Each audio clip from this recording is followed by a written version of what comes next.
after funeral. That sounds so fucking stupid. Let's do after funeral.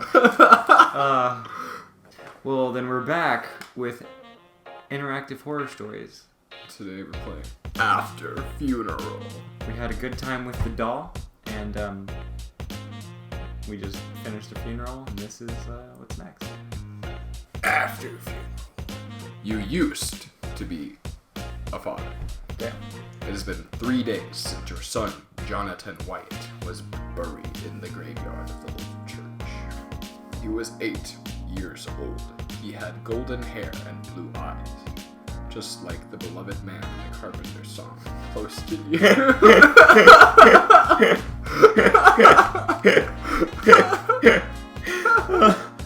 Oh, that's beautiful. Oh, since your wife passed away giving birth to Jonathan, and since he has been your everything... Wait. Since your wife passed away giving birth to Jonathan, and since he has been your everything... Wait. Alright, he was your angel and now he's gone. Press the any key. Since your wife passed away giving birth to Jonathan. Okay. It doesn't say... Yeah. He died on a snowy winter morning. You had gone to market, leaving him alone at home. When you arrived at home, you found Jonathan lying on the bed, motionless, his face covered with his pillow, choked. His dick in his hand.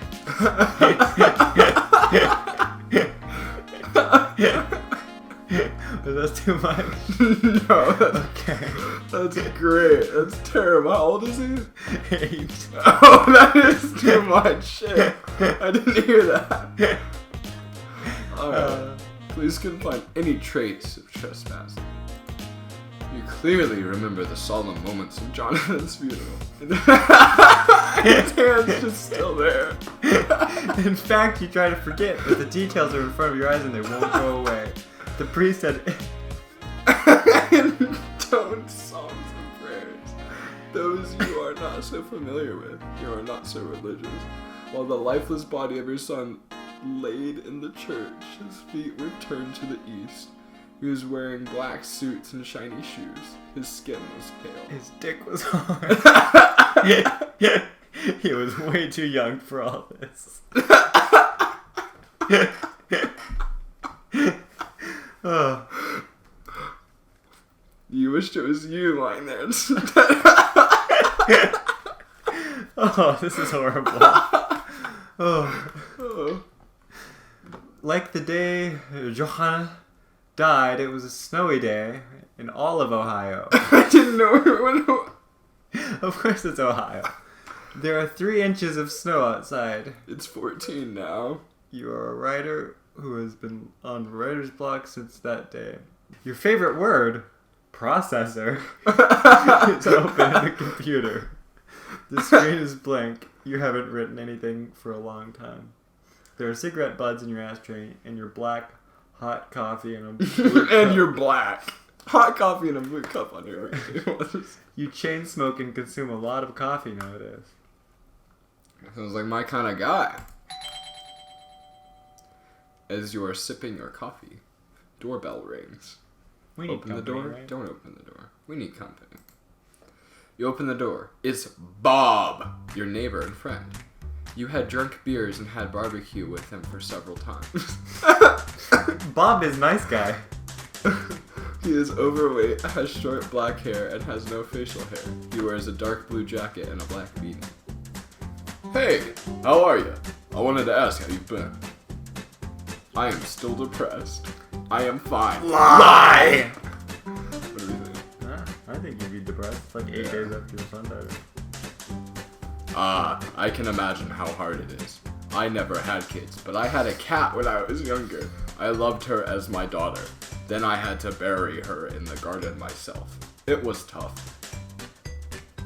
I know how much you love Jonathan. I am shocked, like you, to see him gone. Hey, this is our son today. Wild. I am going to the market right now. Do you need anything? You remember that you are out of cigarettes. You want to get more cigarettes? Or... I don't know. I feel like smoking is bad, but I also feel like son died, and if that's the only thing keeping you afloat, you might put yourself on cigarettes. do you really want to ask Bob for the cigarettes?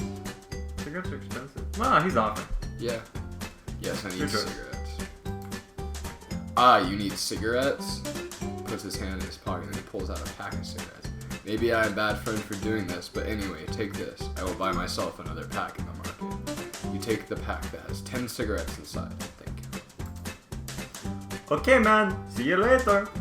You say goodbye to Bob too. Oh, I thought that was us saying goodbye to her. Oh, I did too. Then he goes. You close the door and sit back on your work table. Love how we're sitting on a table. You look at the computer screen that should have been blank. But no, it is not blank. Something is written. Daddy! I missed you. Shout, Jonathan? Type, Jonathan? Turn off the computer. Bro, Bob just didn't fuck with us. Bruh, Bob's a bad friend. Dude, he said he was. I mean, He said I may be bad friends for doing this. oh, yeah. So we're gonna shout it or we're gonna type it? I mean, there's no reason to shout it, right? It's a Yeah. computer. Type it. You type / parentheses Jonathan close parentheses. At the computer. You type. I guess that's right. The new letters get appended at the text in the screen. Whoever types it, he, she, it, writes fast. When they are finished, they form 2 sentences. I can hear you, Daddy. Talk to me. Shout, Jonathan. Talk dirty to me. Jonathan. After you shout your deceased son's name out, new letters appear and form a reply. Yes, it is me. You are not a computer engineer, but you know that it is possible to hack someone's computer and put a prank on him. If the computer is online, your computer is connected to internet with an Ethernet cable. We gotta pull out the Ethernet cable. Yeah. You crouch down and frantically pull the Ethernet cable from your computer. You expect that nothing else will be written, but no, you are wrong. I am in the computer. Turn it off. Just kill him again. What if Bob's just there with a wireless keyboard? Like, oh. How is that possible, Jonathan? Good Lord! Said that I shouldn't be together with you. He said that I love you and you love me, so he sent me back. Why not in a human form, old buddy? Oh?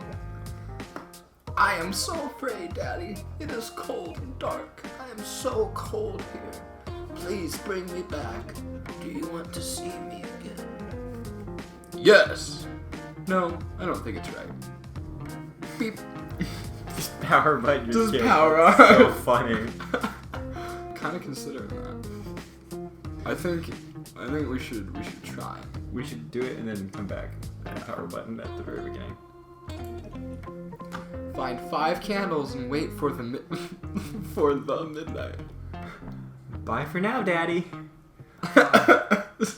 Oh shit, okay, Bob, get some candles. Only got 1 candle at home. We can ask him for candles. Oh shit. You normally use the candle electricity is gone, so you didn't need more than 1 candle before. What will you do? Buy them from the market or ask Bob? I think we gotta ask Bob, right? Well, Bob's at the market. How are we gonna ask Bob? Like on a cell phone or tent phone. Oh shit, you're right. I mean, all I can say is no, and then we can go buy them. Yeah. After 10 seconds, Bob opens up the door. Hey, what's up? I need candles. Or I receive strange messages say that it's Jonathan. No, he's gonna think we're crazy and won't help us. I need 4 candles. Sure, I have plenty of them. Why do you need them, I might ask? Question mark. I'd go with I'd rather not tell, but I'd rather not tell. It's for my peak wit. penis. Just gonna drip it on just to feel a little something. Yeah. Very well. Let me bring the candles. He goes to the kitchen, then he returns with 4 candles in his hands. Here you go. You thank him. Take the candles. Then return home. At home, you wait in front of your monitor. Nothing happens till midnight. Then a message appears on screen. They call me back, Daddy. Did you bring the candles? No. Pranked ya. Yes. Good. Let me explain how you can bring me back. Go to the cemetery. Dig my grave. Bring my coffin home. Beep. Okay. What? Oh, wow. I feel like that's a great what? Oh, wow. Good Lord wants us to be together. Don't you want to bring me back into life? Oh, what? We got trapped. You're not Jonathan, I guess. But I want to go get his grave. Yeah, me too. Look, I'm going to play it 3 times. Okay, just let's see how it happens, and we'll get back to that spot.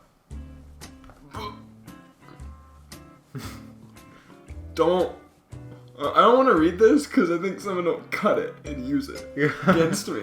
But I will beep your wife's corpse. Do you hear me? I won't let you and her find peace. You are out of words in response to this tantrum. No other messages appear. Right, I don't think Jonathan would call it your wife. He'd probably call it mom. I don't think. Yep, let's just. You turn off the computer. You take a high dose of sleeping pills because you'll need it. Oh, it's about to be loud. You just see your deceased pretty wife in your dream. Except that she's not pretty anymore because she's a rotten corpse. A skeleton, to be exact. Lying under her coffin. You can't expect much to be left in her body after 8 years of death and decay. What makes this dream worse is what makes this dream worse is the fact she is moving. She writhes inside the coffin. You can feel her pain and despair from how her body parts are moving. Oof. You wake up to the sound of the door rings. Bell. Door rings bell. You take a look at the clock. It's 10 a.m. You wear your slippers and open the door. It's Bob. Hello, I needed to show you something. He holds a newspaper in his hand. There is anxiety on his face. You take the newspaper. It's Ohio's local newspaper. Good. Another kid choked to death. With his dick in his hand. Officers are investigating the curious case of repeated deaths of kids in the state. Yesterday night, a 6-year-old boy, Kevin Madsen, was found dead in his bed. By his parents. His face was covered with this pillow. What makes this interesting for officers is that his dick was in his hands. This is the 7th time a boy has died this way this month in Ohio. Recently, 8-year-old Jonathan White also died with a pillow on his face. Sheriff Wolcott states that he finds the recent events quite interesting. The end. Okay. That was a really weird ending. So, we're going to try it again real quick. Pressing the key to continue. I thought the wife's corpse was going to get a... Yeah. Turn off the computer.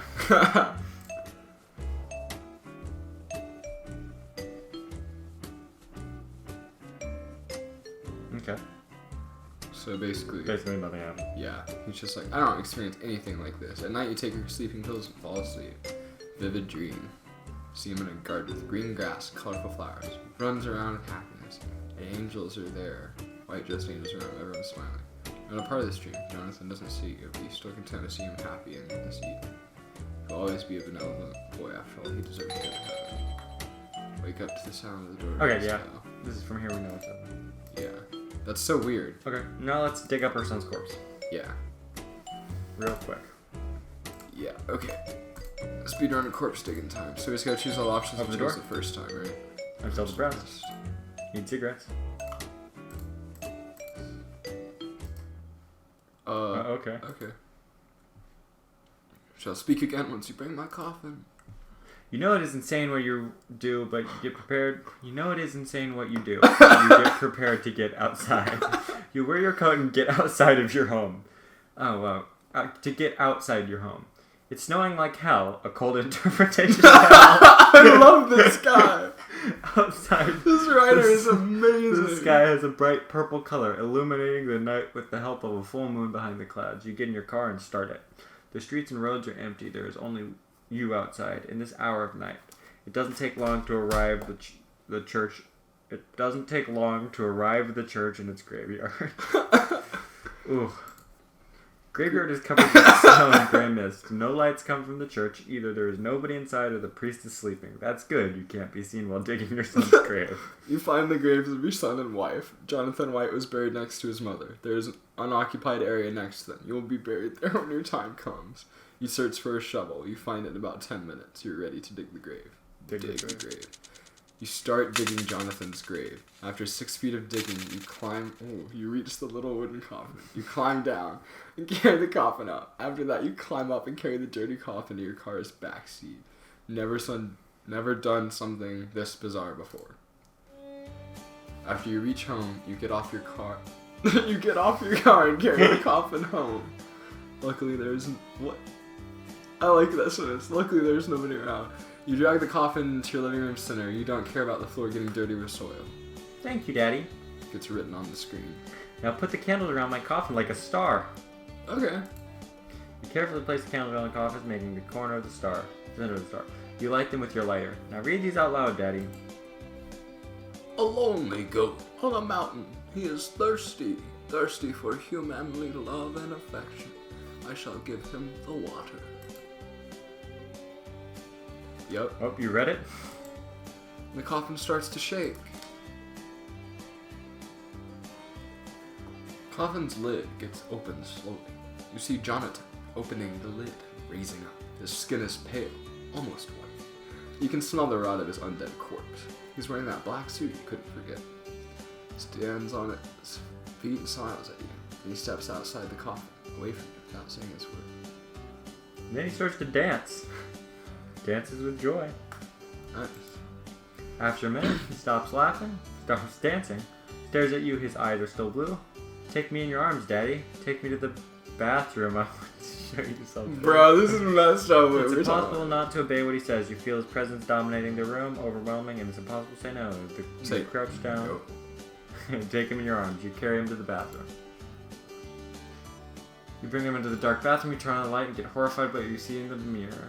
The boy's reflection is different, his skin is burnt like coal. Jonathan had an innocent and handsome face, but the face you see is so far from being pleasant, and it's an old man's face, who is also very ugly. And he has no hair.